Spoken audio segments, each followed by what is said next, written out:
Subscribe to our channel by clicking the subscribe button. Click the bell button and enjoy the latest uploads from our channel. शक्ति अगर शिव की पूजा करेगी तो इससे अच्छा और क्या होगा। नमस्कार दोस्तों, स्वागत करती हूँ आपका आपके अपने चैनल हंग्री स्पिरिट्स में। हंग्री स्पिरिट्स देख रहे हैं सारे दर्शकों का मैं अंजू शर्मा दिल से स्वागत करती हूँ। मान गए खंडेराव को, दिल उनका इतना ज्यादा जानता है कि अहिल्या कितनी सच्ची है, बिल्कुल गलत का साथ नहीं देगी, मगर अपनी ही मजबूरियों में वो मजबूर हो चुके हैं। फिर भी जहां पे जरूरत होती है अहिल्या को बहुत ज्यादा, वहां पे खंडेराव खड़े रहते हैं, उसका साथ देते हैं। तो बहुत ही अच्छा लगा उनका ये डायलॉग और उनका ये साथ देना। चलिए बात करते हैं, मगर पहले वही गुजारिश, जिन्होंने अभी तक चैनल को सब्सक्राइब नहीं किया है कृपया कर लीजिए। साथ में दोस्तों बेल आइकन दबाइएगा ताकि आपको हमारे वीडियोस के नोटिफिकेशन मिलते रहे।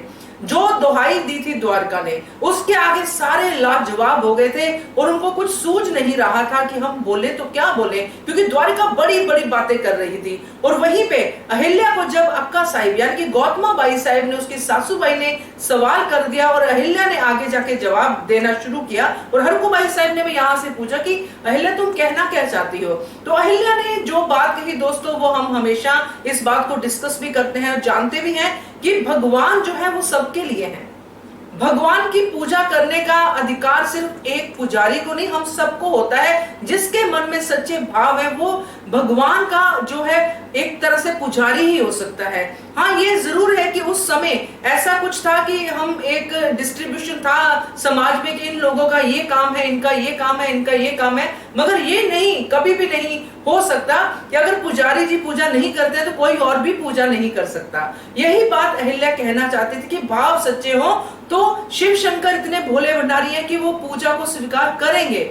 और ऐसा नहीं है कि शिव शंकर जो है रूठ गए हैं, तो ऐसा अगर है तो मैं नहीं मानती हूँ। इस तरह से अहिल्या ने अपनी बात कही और फिर उसने जो बात कही दोस्तों, उसमें उसका यही कहना था कि मैं खुद अपने हाथों से ये पूजा करनी चाहती हूँ।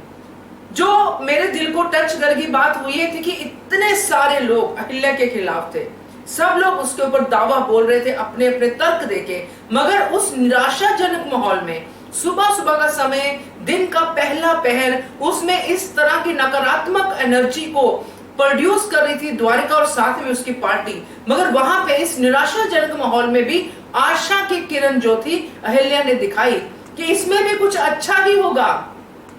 वो बिल्कुल नहीं घबराई, बिल्कुल नहीं उसने सोचा कि ये बुरा ही जो बोल रहे हैं वही होगा, मगर उसने ये देखा कि इसमें कुछ अच्छा होगा। जो आज पुजारी जी ने पूजा नहीं की है, इसका मतलब है कि मुझे ये अवसर मिलने वाला है कि मैं अपने शिव की पूजा करूं।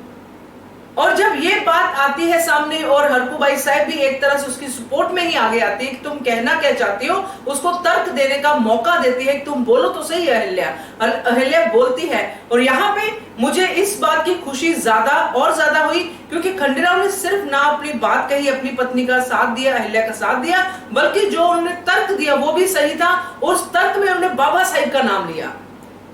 कम हमने देखा है, ज्यादातर हमने देखा है तुक्कू जी को हमेशा बाबा साहिब का नाम लेते हुए कि ये कहते हैं मल्हार राव होलकर साहिब, इसलिए मैं ये बात मानता हूं। अहिल्या को देखा है बाबा साहिब का नाम लेते हुए, मगर खंडेराव बाबा साहिब का नाम लेते हैं और शक्ति की बात करते हैं कि स्त्री को वो शक्ति मानते हैं और अगर शक्ति शिव की पूजा करे तो इससे बढ़िया काम क्या हो सकता है। दिल जीत लिया दोस्तों खंडेराव ने। आगे जो भी होगा हम साथ में देखेंगे, उसके गवाह बनेंगे, मगर ये जो छोटी छोटी चीजें, छोटे छोटे डायलॉग, छोटे छोटे एक्सचेंज होती है ना, उसमें मजा आता है। उसमें पता चलता है कि ये लोग करना तो अच्छा चाहते हैं, युवा पीढ़ी है करना अच्छा चाहती है, मगर ये जो होते हैं षड्यंत्रकारी जो द्वारका जैसे, वो करने नहीं देते हैं। वो जगह जगह पे बेड़ियां डालने की कोशिश करते हैं, मगर अगर लगन सच्ची हो, इरादा सच्चा हो, रास्ता चाहे कठिन भी हो, जीत जरूर होती है। इसीलिए द्वारका का षड्यंत्र खंडेराव की इस बात से पूरी तरह से धराशायी हो गया। वो उसकी आंखों में आंसू दिख रहे थे कि ये क्या हो गया, मैंने तो इतनी बड़ा प्रपंच रचा, ये क्या हो गया। तो मुझे ये जो खंडेराव का साथ देना और फिर द्वारका का ये जो प्रपंच सुबह सुबह उठ के रचा उसने, उसका फेल होना मुझे अच्छा लगा। आपको भी अच्छा लगा होगा, कमेंट कीजिए दिल खोल के और देखते रहिए channel hungry spirits. Thank you so much.